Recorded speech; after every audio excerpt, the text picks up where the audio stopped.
అగ్ని పరీక్ష సీజన్ 2 అయితే స్టార్ట్ అయింది. అదే ఈ రోజు నుంచి మామూలుగా టీవీలో చూసే వాళ్ళకి రాత్రి 10 గంటలకి, జియో హాట్స్టార్ లో చూసే వాళ్ళకి మార్నింగ్ 6కే వచ్చేస్తుంది కదా. సరే ఈ రోజు కొంతమంది వచ్చారు కదా, మీకు ఎవరు నచ్చారు, నచ్చిన కంటెస్టెంట్ ఎవరు అన్నది కమెంట్ సెక్షన్ లో కమెంట్ చేయండి.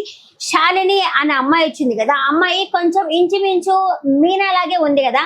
అలా మీనా లాగా నాకే అనిపించిందా, మీకెవరికైనా అనిపించిందా అన్నది కమెంట్ సెక్షన్ లో కమెంట్ చేయండి.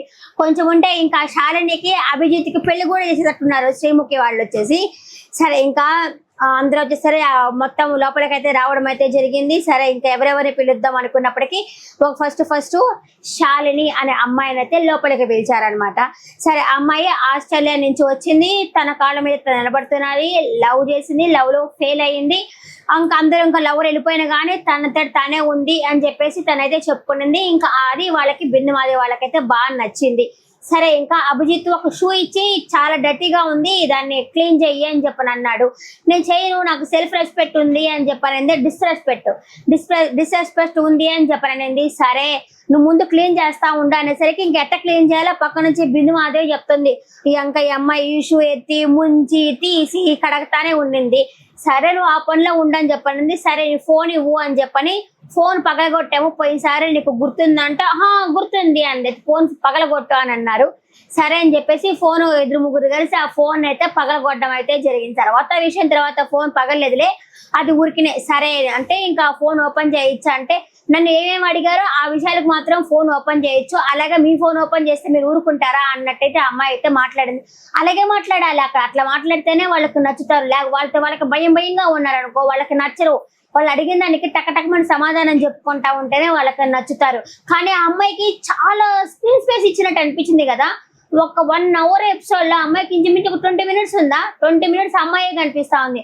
మిగతా ఉన్న జుప్ అని లాగేశారు కానీ అమ్మాయికి ఎక్కువ స్క్రీన్ స్పేస్ ఇచ్చారు. సరే షూ కడతా ఉండని చెప్పేసరికి అమ్మాయి ఫస్ట్ క్లాత్ తో అలా తుడుస్తా ఉంది. సరే నువ్వు పని చూస్తుంటే ఇంకో కంటెస్టెంట్ వస్తాడు, ఆ కంటెస్టెంట్ తర్వాత కూడా ఆ అమ్మాయి ఉండిందంటే చాలా ఇచ్చినట్టు. అంటే ఫస్ట్ వాళ్ళకి నచ్చేసింది అమ్మాయి, పెట్టుకుంటే ఈ అమ్మాయి బాగుంది, చూడడానికి అందంగా ఉంది, సరే ఈ అమ్మాయిని పెట్టుకుందాము అని చెప్పి వాళ్ళైతే అనుకున్నారు. సరే అట్టని చెప్పి వాళ్ళకి ఎక్కువ స్క్రీన్ స్పేస్ అయితే ఇవ్వచ్చారు. ఆ అమ్మాయి అభిజిత్ ఫ్యాను, ఫస్ట్ నుంచి మీరు పులి మేక గేమ్ కూడా ఆడారు కదా, అప్పటి నుంచి నాకు మీరంటే ఇష్టము అని చెప్పి అమ్మాయి అయితే చెప్తా ఉండింది. ఆ తర్వాత కొన్నిసార్లు నచ్చలేదని చెప్పింది. కొన్ని దగ్గర ఎక్కడ నచ్చలేదంటే ఆ మోనాల విషయంలో అభిజిత్ నచ్చలేదనమాట. మిగతా అంతా ఓకే, నాకు మీరంటే ఫ్యాను అనింది. సరే నీ ఫోన్ బ్రౌజర్ ఓపెన్ చేయొచ్చా అంటే చేసుకోవచ్చు, స్నాప్ చాట్ ఉంటుంది కదా దాంట్లో చూసుకోవచ్చు అంటే చూడొచ్చు అంటే చూడకూడదు, ఒకవేళ అభిజిత్ చూసినా పర్వాలేదు అని చెప్పి ఇట్లా అభిజిత్ కి బిస్కెట్ అయితే వేస్తా ఉన్నింది. ఇంకా అభిజిత్ కూడా ఆయన పేపర్ అడ్డు పెట్టుకోవడము, సిగ్గు పడడము చేస్తున్నాడు. సరే అని చెప్పేసి ఆయన పోయి ఈ అమ్మాయి డిస్రెస్పెక్ట్ అని చెప్పింది కదా, తన క్లాత్ తీసుకొని ఆ చెప్పును తుడుస్తా ఉన్నాడు. పోయి ఆ అమ్మాయి చెప్పును తుడిచేదానికంటే అక్కడ డర్టీగా ఉంది కదా, దాన్ని తుడిచుండొచ్చు కదా, ఎందుకు ఆ అమ్మాయి చెప్పునే పోయి తుడవాలా? తుడుస్తా ఉన్నాడు. ఇంకా తర్వాత వచ్చేసి ఇది ఏ పనైనా సరే మనం చెయ్యాలా, దాన్ని తక్కువగా అనుకోకూడదు అన్ని చెప్తున్నాడు. మళ్ళీ డస్ట్ పెట్టిన చెప్పు ఎందుకు తుడవలేదు, ఆ అమ్మాయి చెప్పును ఎందుకు తెచ్చాడు, అమ్మాయి కాబట్టి అమ్మాయి బాగుందని కాబట్టి దుడిచాడా, అట్లాగే అనిపిస్తా ఉంది చూడబోతా ఉంటే. సరే మొత్తానికి అమ్మాయిని అయితే సెలెక్ట్ చేసుకున్నారు. అది కూడా ఏంది, అమ్మాయి బ్రేకప్ అయిందనమాట. అతనితో రిలేషన్ లో ఉండొచ్చా అని చెప్పి అడిగితే ఉండొచ్చు అని చెప్పనండి. ఆల్రెడీ మన ఎక్స్ లవర్ తో రిలేషన్ ఉండడం కంటే మూసుకోవడమే బెటర్, ఎందుకంటే లేనిపోయిన ప్రాబ్లం వస్తాయి, డ్రమ్ములు కూడా వస్తాయి అనమాట. దాంట్లో వల్ల అలా ఉండడం కంటే దూరంగా ఉండడమే బెటర్. అయినా సరే అతనికి పెళ్లి కుదిరిందని చెప్పి నాకు తెలిసింది. ఇంకా సరేలే అతను ఇంకా హ్యాపీగా ఉంటాడులే అన్నట్టయితే చెప్పింది. ఇప్పుడైతే నేను ఇండిపెండెంట్ గానే ఉంటున్నాను, ఆస్ట్రేలియాలో బతుకుతున్నాను అన్నట్టయితే చెప్పింది. ఇంకా సూపర్ అని చెప్పి వాళ్ళైతే 3 గ్రీన్లే ఇచ్చేసినారు. ఇంకా ఆ తర్వాత వచ్చేసి అభి అని అబ్బాయి వచ్చాడు, అభి సాంగర్ అంట. ఆ అబ్బాయిని వీళ్ళు ఎంత పాపమో ఎంత ఆడుకున్నారో అసలు. శ్రీముఖి అయితే మరీ ఆడుకునింది ఆ అబ్బాయిని. 23 ఏళ్ళేమో ఉన్నాయి ఆ అబ్బాయికి. వచ్చి రావడంతోనే లోపలికి రావడంతోనే పాట పాడుకుంటూ పోయా అని చెప్పారంట. ఆ అబ్బాయి పాట పాడుకుంటూ పోతుంటే ఇంకా శ్రీముఖి బాగలేదు మళ్ళీ వాడు అని చెప్పారనింది. సరే ఆ అబ్బాయి 23 ఏళ్ళకే వాళ్ళ నాయన బిజినెస్ చూసుకుంటున్నాడు, అన్ని మొత్తం ఆల్ రౌండ్ చూసుకుంటున్నాడు. అలాగే ఒక అమ్మాయి లవ్ చేసిందంటే ఆ అమ్మాయిని నీకు నాకు సెట్ అవ్వదు పో, నా ఇది వేరు నీ ఇది వేరు పో అని చెప్పన్నాడంట. ఏమంటే మండే నుంచి శనివారం దాకా పని చేసుకుంటూ ఉంటాడంట. కుదిరితే అమ్మాయికి ఒక రోజు ఏమో టైం ఇస్తాడంట. అట్లా అనేసరికి అది కుదరదులే అని చెప్పేసి, అంటే అమ్మాయిని డిస్రెస్పెక్ట్ చేసినట్టే కదా. అందుకుని వచ్చేసి వాళ్ళకైతే నచ్చలేదు. అది కూడా కాకుండా ఇంకా అబ్బాయి పాట పాడుకుంటా వస్తే నువ్వు హీరో లాగా ఉన్నావా అని చెప్పి అడిగింది. అంటే ఆడుకుంటా ఉండింది శ్రీముఖి. అఫ్ కోర్స్ చాలా మంది అన్నారు అని చెప్పేసి అని అన్నాడు. సరే ఇదంతా ఓకే. అక్కడ అమ్మాయి క్లీన్ చేస్తున్నారు కదా, ఆ అమ్మాయి మేకప్ గురించి చెప్పు అంటే అతను డిజైనర్ అని చెప్పాడు, తన డ్రెస్ తనే చేసుకున్నానని చెప్పాడు. ఆ అమ్మాయి గురించి చెప్పు అన్నప్పుడు మామూలుగా అయి ఉంటే, అతను బిగ్ బాస్ చూసి ఉంటే ఏం చెప్పాలో తెలుసా, ఆ అమ్మాయి గురించి నాకెందుకండి, నేను నా ఆడిషన్కి వచ్చాను, నా సంగతి చూసుకుంటాను అని చెప్పుండాలా. అటు చెప్పకుండా ఆ అమ్మాయికి మేకప్ ఎక్కువైంది, అది ఎక్కువైంది, ఇది ఎక్కువైంది అని అన్నాడు. ఆ అమ్మాయి అసలు నీకు డ్రెస్ సెన్సే లేదు, నీకు అమ్మాయిని జడ్జ్ చేసేది నీకు తెలియదు అని చెప్పింది. ఆ అబ్బాయి డ్రెస్ కూడా ఏమీ బాగలేదు. ఎందుకండి మీకు పుల్ల పెడతాను అని అడుగుండొచ్చు, అట్ట కూడా అడగలేదు, అది కూడా పోయింది. సరే అమ్మాయిని ఎందుకు వదిలేసావు అంటే, ఆ అమ్మాయికి నాకు సెట్ అవ్వడం లేదు, నన్ను ఇట్లా ఎక్కువ టైం స్పెండ్ చేయమని చెప్పింది. అలా కాకుండా ఎప్పుడైనా వారానికి ఒకసారి మాట్లాడే అమ్మాయి కావాలా అంటే, మీకు పార్ట్ టైం గర్ల్ ఫ్రెండ్ ఏమైనా కావాలా అని అడిగాడు అభిజిత్. అలా అని కాదులే, అలా అర్థం చేసుకోవాలి అన్నాడు. ఇదంతా ఒకవేళ మనసులో ఉన్నా కూడా చెప్పకూడదు వాళ్ళ దగ్గర, నాకు అమ్మాయి అంటే టైం పాస్కి ఇట్లాంటివి చెప్తే వాళ్ళు అవతలకి అంటారు. సరే అది కూడా పోయింది. ఇంకా ఆ తర్వాత మా నాన్నది ల్యాండ్ బిజినెస్ చూసుకుంటున్నాను అన్నాడు. ఇంకా అభిజిత్ ఉండి 1 ఎకరాకి ఎన్ని గుంటలు అని అన్నాడు. ఎకరా అంటే మా నెల్లూరు సైడ్ అంటారు ఎకరాలు, మాకు 20 ఎకరాలు 19 ఎకరాలు మా సైడ్ అంటారు. ఎకరాకి ఎన్ని గుంటలు అంటే 10,000 గుంటలో ఏమో చెప్పినాడు. నీకు ఆ విషయము తెలియనప్పుడు 1 ఎకరా విషయం నాకు తెలియదండి అని చెప్పేసి ఒక మాట పోద్ది కదా. వెంటనే ఆన్సర్ 10,000 గుంటలు అన్నప్పుడు అది అబద్ధమైంది, అది వాళ్ళకి నచ్చలా. తెలీదు అన్నప్పుడు తెలీదు, నాకు ఎలా తెలుస్తాయి, చూసుకుంటున్నాను అంతేగాని ఎకరాలు మా ఊరు సైడ్ అందరూ అని ఒక మాట చెప్పుకుంటా పోయేది కదా. ఆయన ఆ సంగతి కూడా చెప్పలేదు ఆయన. సరే పోనీ యోగా చెయ్యి అని చెప్పినాడు. యోగాలో బ్రీతింగ్ ఎక్సర్సైజ్ చేస్తానని చెప్పి శ్రీముఖితో చేపిస్తా ఉన్నారు. ఇదంతా అయ్యే పనులుగా లేవుగానే బయటికి పో అని చెప్పినారు. ఈ సోదంతా ఎందుకో, నీకు చేత కాదు, నీకు ఎకరా గురించి తెలియదు అన్నప్పుడు నాకు తెలీదు ఒక మాటతో పోతుంది. ఆ అమ్మాయి గురించి చెప్పినప్పుడు నేను ఎందుకు చెప్తానండి, నేను నా గురించి చూసుకోవడానికి వచ్చాను కానీ ఆ అమ్మాయి గురించి నాకు అనవసరం అని ఒక మాట చెప్పుండాల్సింది. ఏదో నోటికి ఏదొస్తే చెప్పాడు. అబ్బాయికి ఇంకా 23 ఏళ్ళే కాబట్టి ఇంకా అంత మెచ్యూరిటీ పెరగలేదనమాట. సో అబ్బాయి కూడా రిజెక్ట్ అయ్యాడు పాపము. అయ్యో అనిపించింది. ఒకసేపు ఆడుకున్న శ్రీముఖి బాగా ఆడుకునింది అబ్బా ఆ అబ్బాయి తోట మొత్తానికైతే. ఆ తర్వాత వచ్చేసి ఝాన్సీ వచ్చింది. ఝాన్సీ బాగా నచ్చింది నాకు. మరో పల్లవి ప్రశాంత్ లాగా అనిపించింది. ఎవరి జీవితాలు వేరు, ఎవరి ఫ్యామిలీ వేరు అనుకో, నాకు ఆ అమ్మాయిని చూస్తే నాకు అలా అనిపించింది. వాళ్ళు ముగ్గురు ఆడపిల్లకాయలంట. ఈ అమ్మాయి వాళ్ళ నాన్నకి పొలంలో సహకరిస్తా ఉంది, అలాగే చదువుకుంటుంది. రైతు బిడ్డ అనమాట. రైతు బిడ్డ ఎలా ఉండాలో అలాగే ఉంది. వాళ్ళ నాన్న ముగ్గురు ఆడపిల్లకాయలే, మాకు మగపిల్లకాయలు లేరు అని చెప్పి బాధపడ్డప్పుడు ఈ లాస్ట్ అమ్మాయి, ఈ అమ్మాయి వాళ్ళ నాన్నకి చేదోడు వాదోడుగా ఉంటా, ఒక పక్క చదువుకుంటా, అలాగే సింగర్ కూడా అనమాట. చాలా టాలెంటెడ్ కదా, మల్టీ టాలెంటెడ్ అనిపించింది నాకైతే. ఝాన్సీ బాగా నచ్చింది. ఇంకా అమ్మాయిని ఒక సాంగ్ పాడమన్నారు, సూపర్ గా పాడింది అబ్బా. అసలు ఇంకా బాగా పాడింది అనిపించింది. మీకు ఎలా అనిపించిందో కానీ నిజంగా ఒక రైతు బిడ్డ ఎలా ఉండాలో అలాగే ఉంది. వాళ్ళ కొడుకులాగా నాన్నకి హెల్ప్ చేసుకుంటా అలా ఉండి ఒక పక్క చదువుకుంటా ఉంది కదా, సూపర్ అనిపించింది. సో ఆ అమ్మాయిని అయితే సెలెక్ట్ చేశారు. మీలాంటి కథలు బయటికి పోవాలా అన్న ఉద్దేశంతో ఆ అమ్మాయిని అయితే సెలెక్ట్ చేశారు. ఇకపోతే ఉప్పల్ బాలు, పాపం ఉప్పల్ బాలుని చాలా అవమానించారబ్బా. అంత నేషనల్ టెలివిజన్ లో బిందు మాధవి నువ్వు ఒక ట్రాన్స్ కదా అని అడగడము తప్పు కదా. జెండర్ తో సంబంధం ఏముంది? అలా జెండర్ తో సంబంధం అంటే ఆడవాళ్ళు మొగళ్ళే రావాలా, ఇంకా 3వ వర్గం రాకూడదా? అసలు అడగకూడదు. అంత బిగ్ బాస్ విన్నర్ తోలు తొక్కడా అంటుంది. అడగడం ఎలా అడగాలో తెలియదు ఆవిడకి.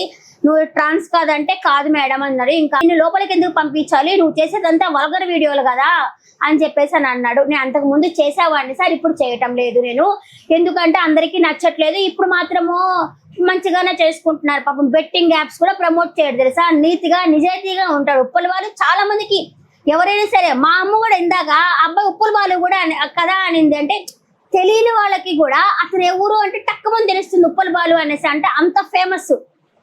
మంచిగానే వీడియోలు చేసుకుంటుంటాడు. సరే అబ్బా, మంచిగా చేసుకున్నా చెడుగా చేసుకున్నా చెప్పేదేంటి, కూటి కోసము కోటి విద్యలు ఎట్టైనా చేసుకుంటారు, అది వాళ్ళ ఇష్టము. చూసే వాళ్ళంటే చూస్తారు, లేని వాళ్ళంటే లేదు. ప్రపంచంలో ఒక్కరే లేరు కదా జనాలు.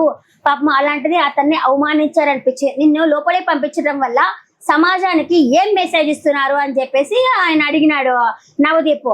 అలాంటప్పుడు ట్రాన్స్ లోపలికి పోకూడదు అన్నప్పుడు అంతకుముందు ఆవిడ వచ్చింది కదా ప్రియాంక పోయింది, ఆ అమ్మాయి ట్రాన్సే కదా, అమ్మాయి లోపలికి వెళ్ళింది కదా.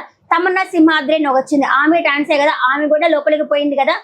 ఒక జెండర్ని ఎందుకు చెప్పటము, అందరూ మనుషులే కదా, కాకపోతే వాళ్ళ పాపం కర్మ చాలక వాళ్ళ జెండర్ వేరే వేరే అయి ఉంటుంది, వాళ్ళ టైం అదే అలా అనుకోవాలే కానీ వాళ్ళు మాత్రమే ఉండాలి అనేది ఇలా మాట్లాడడం అయితే నాకైతే నచ్చలేదు. మీ ఒపీనియన్ మీరు చెప్పొచ్చు కానీ ఇదైతే నాకైతే నచ్చలేదు ఇది. ఇంకా తర్వాత వచ్చేసి పాపం అంత రిజెక్ట్ చేయాలి, నీకు అంత ఉప్పల్ బాలు నచ్చలేదు అనుకున్నప్పుడు గ్రూప్ డిస్కషన్లు జరుగుంటాయి కదా, ఆ గ్రూపులోనే మాకు నచ్చలేదు నువ్వు బయటకు పో అని చెప్పేసి ఉండాలా. అలాంటిది అంతలా టెలివిజన్ లోపలికి తీసుకొచ్చి ఇలా మాట్లాడడం అయితే నాకు ఎందుకు అవమానంగా అనిపించింది. కానీ శ్రీముఖి బాగా పలకరించింది, ఆయ్ బాలు నేను నీ ఫ్యాన్ ని అని చెప్పననింది. ఆ అమ్మాయి అయితే బాగా పలకరించింది. కానీ పాపం ఉప్పల్ బాలు పోతా పోతా ఒక మాట చెప్పాడు, ఇప్పుడు 10లో కాకపోతే 11, 11లో ట్రై చేస్తా, లేకపోతే 12లో ట్రై చేస్తా, లేకపోతే 15లో ట్రై చేస్తా, నేను బిగ్ బాస్ కి ట్రై చేస్తూనే ఉంటాను అని చెప్పి మాత్రం అయితే చెప్పడం అయితే జరిగింది. అడ్డంగా వీళ్ళుంటే ఏం పోతాం, వీళ్ళు లేకపోతేనే పోవచ్చు, జడ్జిలన్నా చేంజ్ చేయాలా. ఇలాంటి జడ్జిలు ఉంటే మామూలు వాళ్ళని రానివ్వరు లోపలికి, వేస్ట్ ఫెలోస్. ఇంకా సరే అతనికైతే రిజెక్ట్ చేశారు. పాపం నాకు చాలా బాధేసింది. ఆ తర్వాత మిగతా ఈ అమ్మాయికి ఫస్ట్ అమ్మాయికి ఏమో ఒక 20 నిమిషాలు టైం ఇచ్చారు, ఇంకొక ముగ్గురు వాడిని జుప్ జుప్ జుప్ జుప్ లాగేశారు వాళ్ళు. ఆ ముగ్గురు వచ్చిన ఒకతనేదో డైలాగ్ చెప్పబోతున్నసరికి పో అని పంపించారు. మళ్ళీ ఇంకొక అమ్మాయి వచ్చింది, ఆ అమ్మాయి నేను అభిజిత్ కోసం డాన్స్ చేస్తా, బిందు మాధవ్ని ఇంప్రెస్ చేస్తా అంటే ఎక్కడ డాన్స్ లేదుగా, పో అని చెప్పి పంపించేసినారు. మళ్ళీ ఇంకొక అమ్మాయి వచ్చింది, అమ్మాయి పేరు ఏదో ఉందబ్బా మర్చిపోయి, దండోరం ఏదో మేకప్, ఆ అమ్మాయి వచ్చింది. ఆ అమ్మాయి వచ్చిన తర్వాత సరే ముందు నీ మేకప్ రిమూవ్ చెయ్యి అని చెప్పి టిష్యూ ఇచ్చాడు. రిమూవ్ చేసిన తర్వాత నీ మేకప్ పోయిన తర్వాత నీ కాన్ఫిడెంట్ దెబ్బతినిందే అని చెప్పి మాట్లాడుతున్నాడు. అది కూడా కాకుండా ఆత్మవిశ్వాసం మంచిదా, మేకప్ చూసి ఓట్లేస్తారా, ఆత్మవిశ్వాసం చూసి ఓట్లేస్తారా అంటే బయట మేకప్ చూసే ఓటేస్తారు. ఎందుకు అంటే లుకింగ్ బాగుంటేనే లోపల ఉన్న ఆత్మవిశ్వాసం అనేది తెలుస్తుంది. మన బాడీని మనం ఇటుగా పెట్టుకుంటేనే మన లోపల ఉన్న ఆత్మవిశ్వాసం తెలుస్తుంది. చూడడానికి చూడంగానే ఈ అమ్మాయి బాగుంది, ఈ అబ్బాయి బాగున్నాడు అనిపించాలి కదా. ఫస్ట్ అలా అనిపించబట్టే కదా ఫస్ట్ అమ్మాయి అంత స్క్రీన్ స్పేస్ ఇచ్చింది. పాపం ఇంకా ఆ అమ్మాయికి ఏం మాట్లాడాలో తెలియలా, కన్ఫ్యూజ్ అయిపోయింది, తెహమాక అయిపోయింది. ఆ అమ్మాయి ఇంకా మేకప్ రిమూవ్ చేసిన తర్వాత ఏం చేయాలో తెలియలా. సరే మమ్మల్ని నామినేట్ చెయ్యి అని చెప్పని అనేసరికి బిందు మేం ప్రియాంక మేం అనింది. ఇంకా నీళ్ళు నమిలింది, కన్ఫ్యూజ్ అయిపోయింది, తప్పు అయిపోయింది, ఆ వల్ల గాల టెన్షన్ పడిపోయింది, పో బయటకు అన్నారు. పాపం ఆ అమ్మాయి కూడా వెళ్ళిపోయింది. అలాంటప్పుడు ఏం చేయాలి తెలుసా, నామినేషన్ చేయనప్పుడు నా లాంటిది ఏంటే నన్ను మేకప్ తీయన్నారు, అసలు ముందు మీరు తీయండి మేకప్, ఆ తర్వాత చూసుకుందాము అని చెప్పి అడుగుండాలి. ఆ పిల్ల ఏం అడగలా, టెన్షన్ పడిపోయింది. ఇంకా అమ్మాయిని అయితే పంపించడం అయితే జరిగిందనమాట. ఇంకా తర్వాత అభిజిత్ అబ్బాయి పేరేంటి, వచ్చిన ముగ్గురు పేర్లు కూడా చెప్తాను. ఒక అమ్మాయి పేరు అంజలి, ఇంకొక అమ్మాయి పేరు శ్రీవాణి, ఇంకొక అతని పేరు అర్జున్ ఆర్య. వాళ్ళని కనీసం ఒక 2 minutes కూడా వాళ్ళని మాట్లాడనివ్వలేదు, స్క్రీన్ స్పేస్ ఇవ్వలేదు. అసలు వాళ్ళ టాలెంట్ ని కూడా నిరూపించుకొని లేదబ్బా దేవుడా అన్నట్టు అనిపించింది. ఆ తర్వాత రన్నింగ్ రాజా వచ్చాడు. ఆయన నాకు అతను ఏమైనా అనుకొని నాకు సంబంధం లేదు, కానీ ఎవరు చెప్పి అలా లోపలికి పంపించారు అతన్ని, నువ్వు పోయి ఇలా వల్గర్గా మాట్లాడు అని ఎవరు చెప్పి పంపించారు నాకు అర్థం కాల. వచ్చి రావడంతోనే అతను ఇవి నా ఇంటి పని మనిషి అని చెప్పి శ్రీముఖితో మాట్లాడుతూ ఉన్నాడు. ఇంకా ఏదో చెత్త చేశాడు అనిపించింది. ఎవరు చెప్పారో ఏమో ఆయనకి పాపము. అసలు ఆయన మాట తీరే బాగలేదు. మొదలే తెక్కలో లేదు, వీళ్ళు సెలెక్ట్ చేయడమే అంతంత మాత్రము. ఈ తెక్కలోడిగా రన్నింగ్ రాజా ఎందుకో అలా బిహేవ్ చేశాడు, తిక్కగా బిహేవ్ చేశాడు. ఒక లోపలికి వచ్చేటప్పుడు ఎలా చేయాలా ఏంటి అని ఆలోచించుకోకుండా లోపలికి వచ్చాడు అనిపించింది.